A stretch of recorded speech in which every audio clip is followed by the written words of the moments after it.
Oh, gosh. Well, thank you for being such a great human and for being so transparent with me. And I feel like since we met, there's been such an authenticity in our relationship. And one of the things I love most about you when we first met is that I feel like you got it. Like you were there was something that we understood together that was on the same page. And so we just did this thing, this real estate thing together with integrity. Yes. And it was very soon after that I found out you have a deep faith. And then I just clung to you. Yes. And I clung to you because I knew you knew it. Yeah. It was great. I mean, I felt comfortable saying things like, I give my business to God because I am not in control. And if he needs me somewhere else, I want to go, but he keeps bringing it. That's so good. And then he brought me you. Yay. So tell me,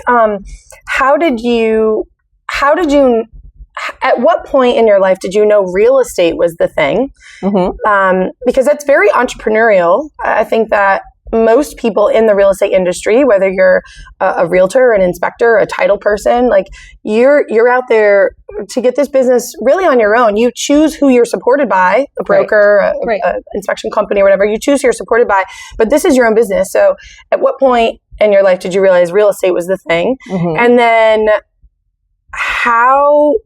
these are two very different questions. And then how was God in all of that, in the fabric of it? Well, I was a stay-home mom for 25 years.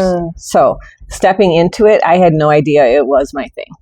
But then as I could see that God was allowing me to make differences in people's experience in buying, I knew it was my thing.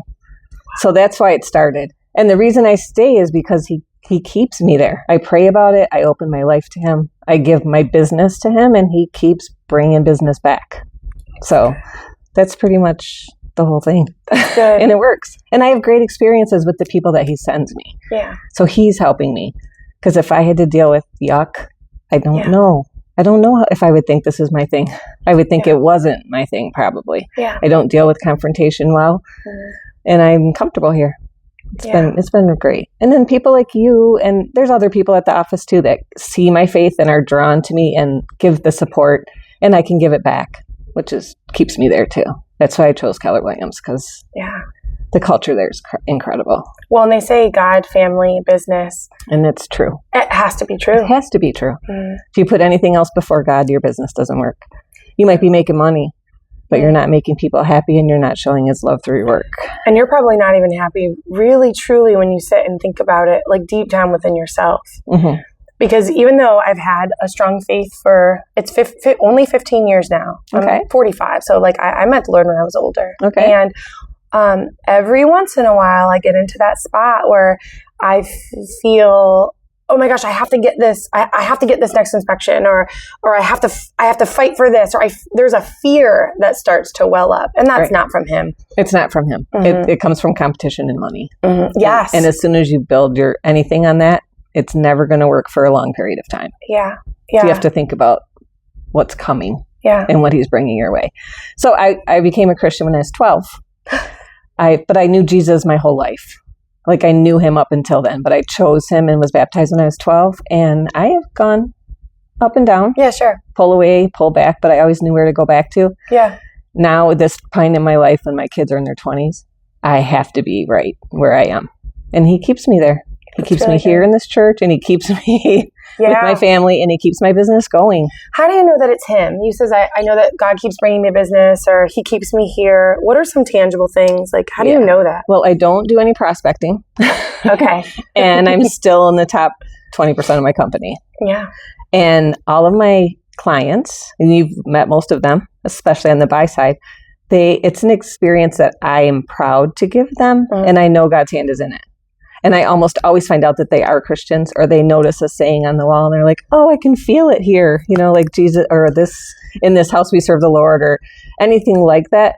They say it and I'm like, I knew it. I just knew it. Yeah. And he sends them all the time. That's good. It's great. And first time buyers too. It's been really great to see young couples in love with Jesus and that he's part of their choice. Yeah. It's been really fun. I often, when I'm going through a house, I'll know, I pray through houses, not the majority of the time, just when I feel led to, and I don't let anybody know I'm doing it. I'm not you see things. Hold on, I'm going to pray in this bathroom, Let's make a circle. Yeah, right. But there's something that you feel like a side tangent, I'm reading this book about, it's like the laws of the universe in the Bible. Okay. And so he's or she, I believe it's a woman that wrote it, but it's very scriptural based, and it's really cool the way she ties that in with like the vibration, like the frequency that we let off, which is like the light in us, the light through us, which is really the Holy Spirit. So when you walk into a room, you're like, ooh, I feel, but it's a real thing. It is a real thing. It's so cool. so to be able to go into a house and really pray over whatever is leaving, like whatever happened in that house, you know, and like to pray for the people that are coming in. So I think it's cool you get to do that from the beginning. You get to meet your clients and really get to know them and like take them through the process and to learn whether or not they're Christian. I think it's really cool that you get to be a light to them anyway. It is. And even if they're not, I want them to see Jesus in me. It's the way I deal with them, because I don't want to regret not taking that opportunity to show love to them. I just think it's super important. And it's working as far as successful in work, but it also fills my heart. Like I know I'm in the right place and that he put me there. And that's kind of how I know it, is because I don't fight for that position. I'm put there and I have to make the most of it. And it's so rewarding when you know you're doing the right thing. That's really good. It is. Yeah. It's really cool. It's really good. You've always been really consistent in the way you show up, and there's a piece about you every time. And I think I've told you that many, many times. There's like a centeredness about you. I can't find the word, like assuredness. And I love that about you, and it's consistent. So tell me about a time where maybe that didn't feel so prevalent in, not just in your life, but in the industry, like in real estate. Well, there's many times I felt unappreciated, but I don't always do it to get appreciation. I do it because I feel like it's what's going to make them remember me and how I treated them. I mean, the tailgates for everywhere I go, if there's a showing or a second showing, or I do champagne toast when they move in, like all those little extra things. I do those because I want to, not necessarily for the recognition. I don't know if that's really what the question was, but I think that's really good. But I've done it and not been appreciated. I'm thinking, why am I here drinking champagne with people who don't really even want me here? I felt it. Oh, wow. I felt it. Like they just want the keys and me to go home. Okay. And it's not often. It's really not often. And when I get that vibe, I'm like, ooh, what is it? I don't know what it is, but I feel it and I'm aware of it, and it's probably God wanting me to be aware that this doesn't work for everybody. No, that's good. So I try to take that and feel it out a little better before I do it. Stay longer, leave earlier, not be so pushy about it. Just leave it. That's why I started doing it in the trunk instead of putting it on the counter, because then it's their choice. Okay. It's not right in their face. It's available, but it's not right in your face. So you have to feel it out. And I do think that that's God leading me too. Like, treat these people, you got to read them. Don't just want them to like it your way. You got to do it their way. That's really good. So it takes time. I definitely put myself in some, like they thought I was the crazy wacko new realtor. Like, oh, here she comes with all her stuff. Really? All her pretty stuff. Yeah. And I do a gift at every closing too. And I guess a lot of people don't always do that. Okay. And it's always personal. It's not like a Ring doorbell or, it's a personal, like something that we either saw while we were walking through or something they mentioned. I try to like remember that. And I don't think they always realize that that's what it is, but to me it is. And I put the pictures in the book and I write the story. Like I keep a portfolio of all of them. It's kind of cool. It's really kind of cool. So I enjoy my work, and I think that's how I know I'm in the right place. I enjoy what I do. It's not about the money. It's not about the awards. It's about the relationship with God and my people. So my mind is just blown at the ease of all of this. No, it's amazing because when it's not easy, I know it's not easy, and we can do hard things, and we do hard things every day. But when those hard things make a difference, the ease of it, like the flow of it all, and there's just you're like oozing it all over right now. It's awesome. I do love it. I do love it. So, and I didn't know what I was doing. I was 52 when I started working. Yeah. I had no idea. I've been out of the workforce for 25 years. Like, people are going to think I'm nuts. Yeah. But they don't. Yeah. So far, I'm doing okay. Yeah. I'm faking them all out. No, you're showing up authentic and transparent, and you're showing up with this like great like work ethic and a good, and by work ethic, I don't mean the grind and the hustle and not that, but just prompt and friendly and available. And on purpose. Yes. Intentional. So then when you run up against, because with every transaction, you run up against another real estate agent. So tell me how you handle conflict when it does arise, because when it's a transaction and you're an advocate for your client, you do run into that, and you can't. I want to run from that as often as if someone's not going to smile back, I'm like, wait, I thought we were smiling. So how do you run too? I just keep it honest and transparent, and I don't do confrontation well, so I try not to ever confront anyone either. I just try to start a conversation. Sometimes it's easier by text than by phone. Sometimes they misread your text and think you're mad. So you kind of have to feel that out. So far, I've managed to do pretty smooth transactions. But yeah, it's scary when you don't, they're mad at you because I didn't tell them this or that. I didn't know that. Your inspector found that out. I didn't know we're dealing with it on our end as well. Just try to, I just really am aware that the way I treat people is a reflection of God through me. And if I can't do that, I pray about it or I cry, and then they feel bad. Yeah, right. That's all you can do. Like, I'm so sorry. I get it. Yeah, but it's the main thing is to just think you are a reflection. Yeah. Of what you believe and who you believe in, and if you can't do that, then maybe you're not in the right place. Yeah. Either in life or in your job. Yeah. So that's kind of how I do it. Yeah. It works. That's for really me. good. It works for me. That's really good. Yeah. Over the years, we have allowed agents that we have worked with to exit our circle. Like they kind of like exit on their own. And I have to be okay with that.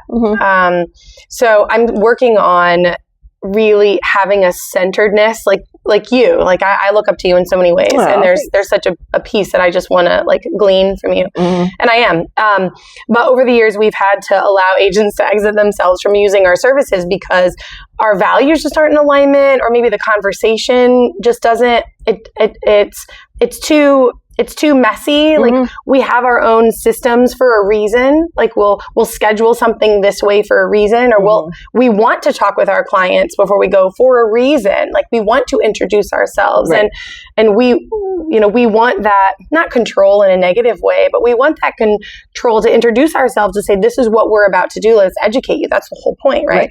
Right. And new buyers especially appreciate that. They have no idea how to do any of those things. Yeah. And they love that they can refer back to you, like your number's there. And I'd always tell them, if you have a question in a month, call them. Yes. I don't know these things. That's why we have her. That's why there's a team. You say it all the time. It's a team, right? I do tell them all the time. And refer back to her. And if you can't remember, please call the company. They will look it up and they'll walk you through it. So, I mean, to me, that's important. That's why I chose you, and that's why I stick with you. Yeah, that's amazing. You're buying coffee. Right. But what I love about that, and then also, being who we say that we're going to be, and being able to teach people how to treat us, just I mean, anywhere in life, really, but we're talking about the industry. So teach people how to treat us. It allows this like natural armor to be put on, or like it's God's armor. So a couple of, I guess this was probably last year, this thought just completely renewed my mind. I was talking to my friend, Lindsay Murphy. She's a pastor in Ohio now, but I was talking to her about how I felt like I had to wear this particular armor, and like a walls up, like expectations from the world. I had to like be this certain person, or be this business owner, or be this leader in the team, or always be the happy home inspector. Well, what if I was different? Like, yeah, there's a joy in me, but what if I'm not so bouncy today? That has to be okay, right? And she's like, Jamie, she referred to David and Goliath, and I had never ever thought of David and Goliath in this capacity before. But she was like, right before David was about to go into battle with Goliath, the brothers and all the other, I guess, soldiers with him were trying to like fit all this armor on him, and the shield was too big, and it was too heavy, and the sword and all this, it was just too heavy, and he was young, right? David was a boy, and so they tried to put all this armor on him, and he was like, no, and I could just picture it the way she was explaining to me, and he was like, no, all I need are these stones. Like, I've done this before. The Lord let me through this before. Exactly. I'm going to go defeat Goliath. I don't need your armor. world. I don't need the expectations or like, I don't need you to give me a pep talk. I'm going to go and do this with only the armor of the Lord. Like, take all this heavy stuff off of me. I don't need it. So that really changed my mind about the business and the relationships that I'm okay with creating in order for business to be successful. And the ones that go away. You have to be okay with losing those relationships as well. That's hard. That is the armor. That's the protection. Wow. Yeah. Like, you can't do everything. Yeah. And you're not expected to. Yeah. That's how I keep it. That's how I do it in my head. Like, you know what you have to do. God had got you here. Mm-hmm. He's going to pull you through. Mm-hmm. Just be authentic. Mm-hmm. You have to be authentic. Forget all the armor. I don't need to build up walls. Yeah. It's hard. It is. Because when they train you, they tell you got to do this and you got to do this and you got this. And you're like, nope, I'm not doing that. I'm not cold calling. I'm not door knocking. I'm not doing it. Yeah. So, and it's not that I wouldn't if I wasn't doing well or if the Lord led me to, but I've been successful just being me and sharing his love. So it's working. It's working for me. I like it. It makes me love my job. Yeah. It's cool. So being in the top 20% in the company is that's quite a badge of honor. It is. It is. And I feel like it's not the daily grind for me. It's almost like I'm ready for the next opportunity. That's exciting. It is. And that's why I do it. I don't know if I'd like the grind after 25 years at home and a new grandbaby and life moving forward. And, I don't know if I'd like it. Yeah. But God keeps me here. And I pray about all the time. Like, we opened a new campus with this church. Yeah. And I said, Lord, if you need me to go there and do whatever you need me to do, I'll go. But I want to do what you want me to do. And my phone will ring and I'll get a new client. Like, don't do it. Just don't do it. And because my son-in-law is a pastor here. Yeah. So it's like kind of crossing family lines too if you both work in the church. I don't know if that's why, but he just keeps me busy with real estate. It's working. Like, okay, I guess you don't want me in the church right now.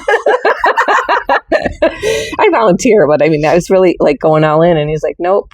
Yeah. I did 3 deals in December. In December? No one does that. I don't know. In December. Yeah. Like, okay, you need me here right now. Yeah. So I felt it. That's so but good. I prayed hard. Like, where do you need me to be? That's abundance. Yeah, that's so good. Yeah, it's so good. I love it though. People like you make it great. Oh, yeah. Because I get to share that. Not everybody, people see I'm different, but not everyone knows exactly why. And I think you kind of saw that, which is very cool. I love that. Yeah. It's really cool. It's neat to see it in action. It makes me really happy. You did it too. I could tell it from you too. Thanks. You just handle things so well. I remember seeing you pregnant, like in the rafters that went up. I'm like, what? Didn't know you were pregnant yet, or I might not have let you. That's right. I remember the house. At John's house. Yeah, there was a statue or something up there that so just weird. Scared me. Yeah. Like, she was pregnant up there. I'm going to kill her. But yeah, it's fun. Well, I think that we're all given different gifts, talents, and abilities, and we know our. Hopefully, we know our limits, and that's fun for me. See. It's fun. If it felt like the grind, then you have to reconsider. With a family, that comes first. Right after God comes my family. If I'm grinding so hard that my family pays a price, I am not in the right place. I was talking with a group of women this morning. I've got this, we call it a pod. Okay. And we meet every Tuesday morning. One of the things that we were talking about this morning was how owning a business can... It used to, Brandon and I are very conscious of this now, but when season was slow, that meant the revenue was slow, that meant the bank account was little, but the team still had to be fed. And then it ended up affecting the bank account in our household and ultimately our marriage. And we would feel it every time. We would get tension together. Yeah. Like we were both showing up with only 5% to give. Like, how do you make up for that for the other person? Right. And then with 3 tiny kiddos, like you're depleted even just to serve them. You're in the negative sometimes. Yeah, absolutely. So we had to really come up with boundaries on how we allowed business or the season. That one of the girls in my pod talked about, like the wave of entrepreneurship. Like there are highs and there are lows, but how do you do that without allowing it to affect your household or affect your marriage? You do have to also be aware of how you let people treat you. Yeah. You can't, just because you love God and you want to show his love doesn't mean they get to walk all over you. That's not fair either. And I've had to a couple times. like pull that out of me. Yeah. Like you don't deserve to be treated like this. Don't let them do that. Because I read that on a little meme thing, like people will treat you how you allow them to. That's good. Can't do that. Yeah. So, I mean, there's been times for sure, but I just pull deep. I pray so much. Like my car is my prayer seat. I'm in my car and like, it's okay. Okay, God, we need to talk. That's good. On the way to something, or like if this isn't going to work, just give me a sign. And there have been times that I've done things and it doesn't work out. I'm like, thank you. I don't want to deal with that. I don't want to. Unless you want me to. Yeah. I always throw that in there, but so far you saved me. Yeah. Am I reading this right? Yeah. Do you really want me there? No. Slam the door in my face. Yeah. Can I make a request? Yeah. Well, right now I'm in a season like that personally where I'm recalibrating our team. Like this is very much a team thing. It's very much a culture thing.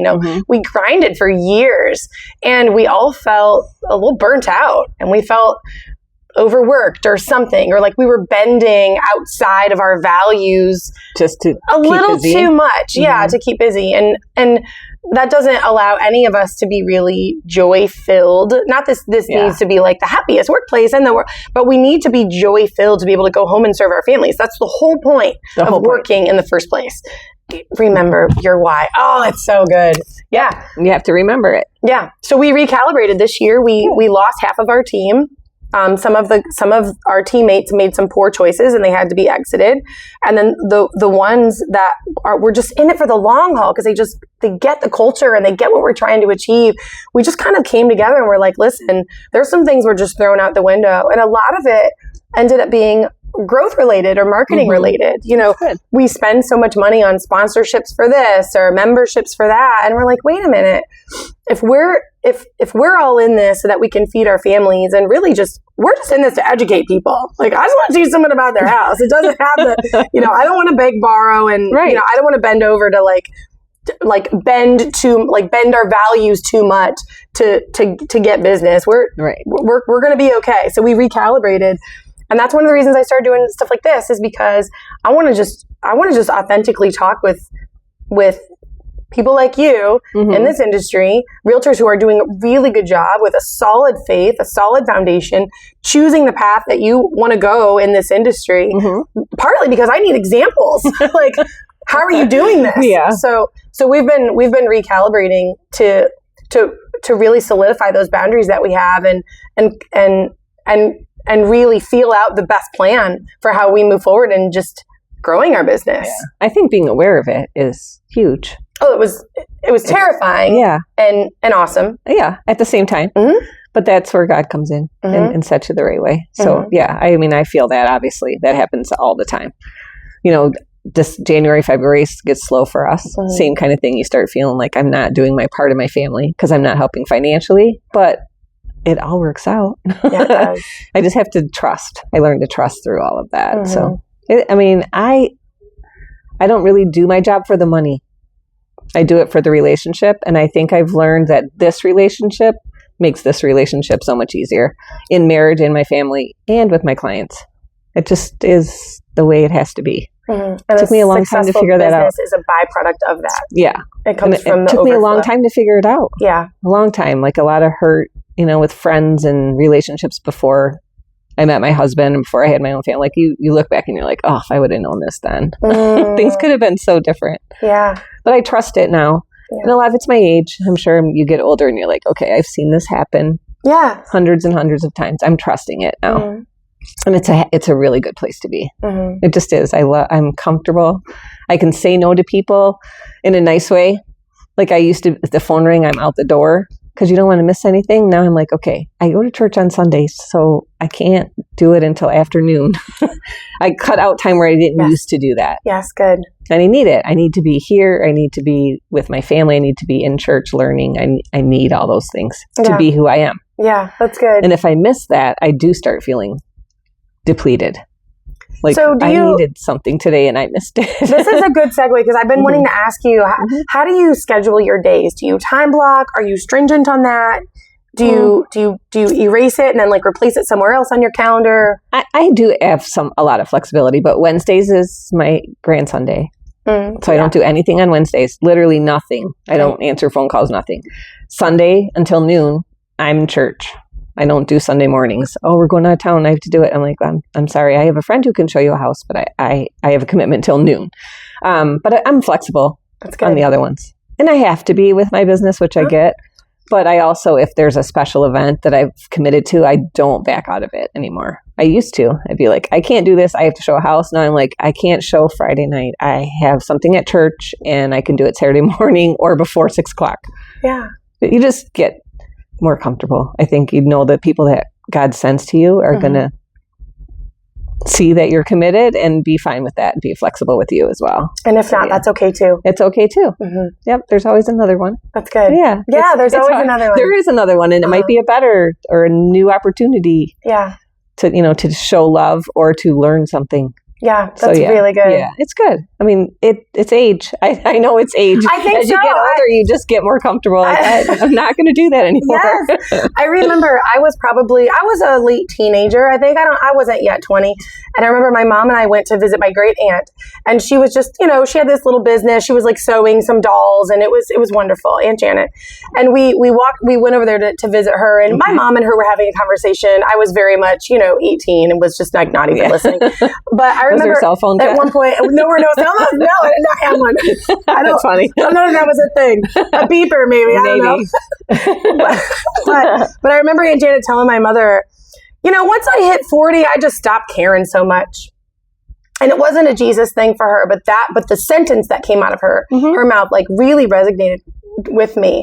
But only I think within this last year or two did I really understand what that meant for me. Like, why did that stick with me so much? It was almost like I was waiting for this point. What is it that I have to learn or walk through in order to it's not that I don't care so much. It's that I value myself more. Right. And your family. Yeah. And your faith. Yeah. All those things really do have to come first. Yeah. In order, actually. In order. So my faith, then my own fitness. I have to take care of myself. Yeah. Just drink a glass of water. Like that's got to come first. For sure. And then my family. And then finances have to fall in there because I have to steward all of this really well. You do. And you are a rainmaker. Like you have families that count on you. Yes, that's exactly right. I don't have that per se. Yeah. I don't. I mean, I know when I have vendors that they benefit from that, but it doesn't come out of my pocket. Yeah. It comes out of the buyers, but it's the same thing. You have to have your finances in there because sometimes it costs you to work. It does. You have to think about that. It costs you a lot. Yes. Not financially, but a lot. Yes, it does. That's right. Yeah. Not only financially, emotionally. Yep. I don't know the last date night Brandon and I were on where we did not talk about the business. Yeah. Not that it was a meeting, and we love, like, we've planned businesses on napkins. Like, that is a thing, and we find joy in that. but that is, it takes. Yeah. It takes a lot. It costs you something. It does. Yeah. And we talk about, my husband loves what I do. He's so supportive. He is. He just is. And he loves to hear me ramble on. And it's like, what else are we talking about now? Yeah. What buyer are we talking about now? Yeah. Like he loses track, but he loves how excited I am. That's good. And I just tell him that the reason I'm so excited is because I followed the plan like I was supposed to. Not the way they told me to. I followed it like I was supposed to. One of the first things they said was God, family, business. I'm like, yep, that's the only way it's going to work. And it has. It just has. That's good. Yeah, it was really good. What is one thing that you wish real estate agents knew about themselves in this business? I think a lot of people don't know their value. They don't know that the way they treat people makes a big difference.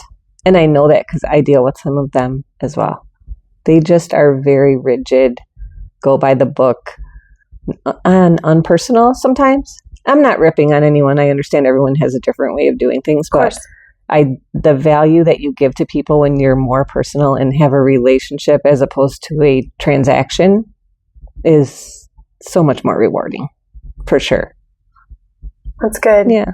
There's a human on the other side of that transaction. Yeah, we're all people. Yeah. And buying a house is huge. Mm-hmm. It should be a fun, uplifting experience. Yes. Should not be torture. What are we doing? Why are we doing it like this? We choose to make it that way. Like, we can choose not to. It should be fun and rewarding. And it's huge. And your agent should be on your side and stick up for you. and they need to be your in between. If you're not comfortable talking to someone about it, then that agent should step up and do that for you. That's what you're paying them for. So yeah, I think that's important, and I've seen it not happen. So that's what I would say. That's good. Yeah. Thank you, Carla. Oh, it's my pleasure. That was a lot of fun. That was way easier than I thought it was going to be. I was sweating all the way here, like, oh man. And I didn't know you were having a camera. Good thing I put makeup on. Me too. I'm like, this is not going to be like a bun day. I gotta look like a girl. I just love you to pieces. I love you too. I feel his love through you. Yeah. And that matters. You too. It does. It really does. See, we're drawn together. Of course. Thank you for that. And your cute little family. They're amazing. They are. They're growing to be human, like these big humans with Do you see big you personalities. And your kids? I see myself. Oh my gosh, in I all see of you them. and your kids. Yeah, in all of them. In the little videos or whatever. I'm like, oh my gosh, that's so Jamie. Yeah. Well, one of the things the I little love, one especially. Yes, I think so. Mm-hmm. She is. All three of my kiddos. When I was pregnant, we prayed about. Not just like a Bible verse for each of them, but words. Like, Lord, give me some words to pray over them. And all three of them had words, but with Eve, it was peace. Okay. And I always, for each of my kiddos, I always thought that the words were like for them, but it was also for me and whatever season I was in. Yeah. So I think that the word peace for Eve, she is very much at peace with who she is. She is. And it's so cute though, because she has to be where she fits in the family dynamic. Totally. So she has to be like Totally. That. Totally. So fun to watch. Yeah, it's super cool. So many emotions. I know. Like, yeah, she's very much at peace with now, who how God close in age are they from the beginning to the end? Isaiah and Josephine, there's 3 years. And then between Josie and Eve, there are 4 years. Okay. Mm-hmm. So within 7, you had 3. Yeah. That's a lot. It is. And a business. And a business. And a husband. And a life. I mean, just in general. Yeah, I forgot about the life part. Yeah, for a while. For a long time, I forgot about the life part. Yeah. And there are some friendships that really just stuck by me, and were just patient with me. Yeah, and taught me some stuff because because when you're in the thick of it, I didn't realize, and surely I could have just asked, but I got to this point in my life where I didn't realize that I could ask questions like, I'm feeling a lot of pressure and I don't know what's going on, and I feel like everything's going at the same time and it's really fast and I don't know how to slow down. Like, I probably could have shared that with someone, right? They saw it. I assuredly they did, but I thought I had to be Isaiah's mom full time and be Josephine's mom full time and Eve's mom full time and run this business full time and also be a home inspector I didn't realize, and also somewhere in there I took on a part-time job at church as the director of connections. Did I ever tell you that? No. I was burnt out beyond belief, and I was like, Lord, what am I supposed to do? And he was like, you're a connector of people. Like, I felt very much that he told me that. I'm like, oh good, so I have to go out and be a connector of people. And what night of the week was that? Oh my goodness gracious, no, it was every Sunday. Oh my god, every Sunday. That's and a couple crazy. days in the week. And then I was like very upset. I'm like, but Lord, you told me. He was like, no, Jamie, I told you you are a connector of people. I didn't tell you go and do something more. So then I had to start. See, you misheard. Yeah, I misunderstood. I'm really good at taking the baton from God and be like, all right, cool, thanks. I'm going to go do this thing that because you told me. Because you're a doer. You're a doer. Well, but I've learned to be still. That's such a flippant thing to say. No, it's very hard. cliche, but I have learned to be still. Hard. And wait for exactly what it is that I'm supposed to do. And yes, a calendar, and yes, I have to go do this inspection, and yes, I have a podcast with Carla today. Like, those things that's not what I'm talking about. But what I mean is, no, I don't have to be everywhere full time all the time. Like, there are seasons. Yes. And if I'm uncomfortable in something, it's not because I don't want to do hard things. It's because maybe God is removing that thing from me, and it's okay to let go because there's something else that's awesome over here, or perhaps some quiet time. You need to make some room for him. Yes. Whatever it is. For movement, for flexibility. Yeah. It's hard. It's really hard. I'm glad I didn't work when my kids were babies. Yeah. Like, I was blessed to be home with them for 25 years. I was home. Good. Yeah. And when I took this job at Keller Williams Lakeside, my son was going into college, so I got licensed. And he went to college August 28th, and I sold my first house like September 9th. Like, I was dead set on, I am not working until my son is in college. Like, I'm going to give them all the same thing. Like, keep all the, I wanted to be home for all of them until they went to college. And it just happened. It worked out. That's good. I got licensed while he was a senior, but I didn't miss anything. I mean, I was working at home and I did a 40-hour course in 9 months. Okay, yeah, right. Right. But I did, I did it in my quiet time or whatever, but I did it. And then it's just rolled from there. That's good. It's Just so good. release and catch. Yeah. Release. Yep. And I feel like I'm in the right place. And I get called by like other agencies. Won't you come work for us? Every time I sell a house, my phone rings. Like, come work for us. I'm like, I'm doing fine right where I am. Yeah. I don't feel that push to go anywhere. I don't know why. The culture at Keller Williams Lakeside is very nice. Oh, it's incredible. Yeah. You walk in the door and you feel it. Yeah, it's incredible. I mean, I'm hugged by my coworkers. Right? It's great. I mean, I just feel like I'm in the right place. But I mean, I'm sure it's great other places too. Sure. I'm and sure maybe I could make a difference somewhere else. But I'm comfortable right now. I'm kind of too cheap to move. Well, I don't want to buy new cars and new signs and new clothes. And I'm staying right here. Right. That's embarrassing. Right. No, I think maybe that's why I've stayed a home inspector. I really like my jeans. I don't want to dress for work. Yeah, that's right. My first 3-4 years in real estate, I didn't wear jeans. I dressed. Yeah. Now sometimes I go to stuff in jeans because I know my people. You know your people. They show up in jeans too. Yeah. Different. That's good. Not trying to impress anyone. Yeah, that's good. No, that's good. Oh, gosh. All right, my friend. Any final thoughts? No, I don't think so. Okay. That was awesome. Yeah. I feel like I preached. Yeah, it's good. That's why.